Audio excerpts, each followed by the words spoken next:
Tout le monde dans sa vie a déjà eu ce sentiment d'avoir acheté un article contre sa volonté. Mais ce qui est curieux dans ça, c'est qu'il se rend compte qu'une seule fois après avoir acheté l'article. Cela a également été le cas pour Robert Cialdini, un très grand chercheur en psychologie qui a été victime de ces gourous du marketing. C'est ainsi qu'il s'intéresse à la persuasion afin de comprendre quels sont les principes psychologiques qui influent notre tendance à accepter une requête. Notamment, quels sont les facteurs qui poussent un individu à accepter une proposition. Quelles sont les techniques les plus efficaces pour mener ce consentement. Pourquoi une requête formulée d'une certaine façon est acceptée, mais d'une autre façon est plutôt rejetée. Donc voilà les principales questions sur lesquelles Robert Cialdini va mener ses études.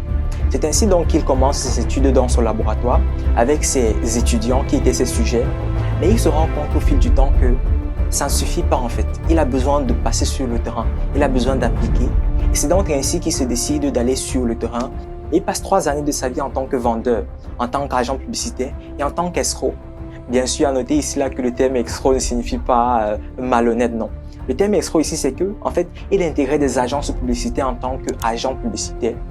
Donc, il travaillait dans des entreprises, mais il était là en fait pour une étude bien précise. C'est à cela que refait le terme escroc. Après toutes ces années d'études, il est donc rendu à la conclusion qu'il existe exactement 6 principes fondamentaux qui influent notre décision au quotidien. Le principe de cohérence, de réciprocité, de preuve sociale, d'autorité, de sympathie et de rareté. Donc voilà en fait les 6 principaux éléments sur lesquels nos décisions sont basées au quotidien. Et donc dans son livre Influence et manipulation, il va encore plus en profondeur pour détailler le pouvoir de ces différents principes-là. Comment est-ce que les gourous du marketing l'utilisent dans notre monde au quotidien et comment nous à notre niveau on peut l'utiliser dans notre vie ou dans notre business. Et dans cette vidéo, on va parler du principe de réciprocité. La règle de réciprocité a cette force puissante pour produire une réponse positive, mais qui sans ce sentiment d'obligation provoquée aurait été repoussée. Je m'explique. La règle de réciprocité intervient dans notre monde au quotidien. Donc pour être assez explicite, je vais prendre ce cas pratique qui est celui qu'on rencontre tous les jours dans notre société. Quand vous marchez en route, vous rencontrez ces vendeurs ambulants qui vous proposent ce qu'ils vendent. Goûter, goûter, goûter, ça pourrait être des arachides, je ne sais pas trop quoi. Mais ce qui est assez curieux, c'est qu'une fois que vous avez déjà goûté, vous êtes facilement amené à acheter son produit.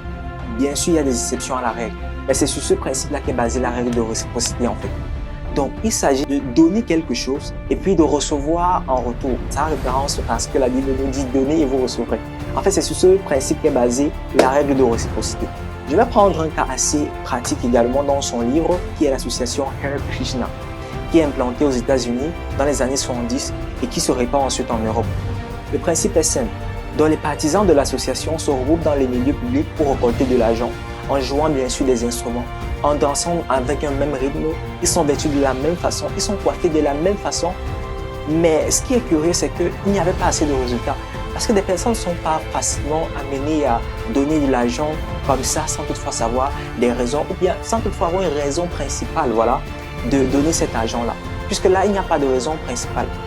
Avec le temps, les dirigeants de l'association Krishna ont développé une stratégie. Leur stratégie a été vraiment fantastique. Déjà, ils ont refusé des accoutrements en milieu public là. Ils s'habillaient pour cette fois-ci de façon délabrée, mais ils s'habillaient confortablement. Ils s'habillaient bien et ils envoyaient des agents individuellement cette fois-ci. Donc en fait, l'agent qui était envoyé sur le terrain était très bien vêtu. Il avait un document en fait appelé Bhagavad Gita qu'il donnait aux patients. C'était en fait le document de la structure, de l'association en fait. Donc il remettait ce document aux patients.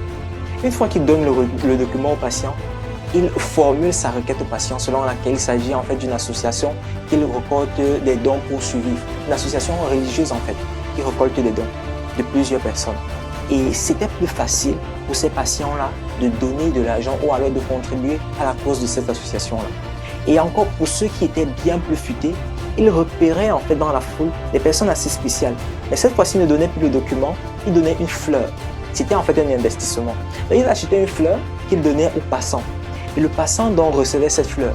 Et il était strictement interdit pour eux de refuser cette fleur-là. Du moins quand le patient recevait déjà la fleur. Et il ne reprenait plus. C'était une règle pour eux.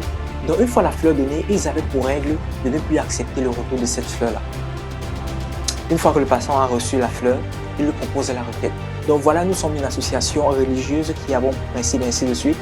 Et on s'est rendu compte qu'il était plus facile pour le patient de contribuer à la cause de cette association-là. C'est ainsi qu'ils ont vu leurs chiffres grandir. Aujourd'hui, ils sont répartis dans tout le monde entier avec plus de 108 agences implantées.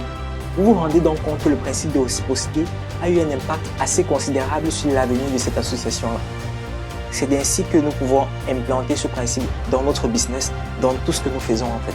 Il s'agit en fait de donner quelque chose. C'est pas forcément ce que vous vendez. Ça pourrait être de l'attention, ça pourrait être des conseils, voilà, les conseils dans tout ce que vous faites. Ça pourrait être autre chose, pas forcément ce qui va vous faire dépenser de l'argent.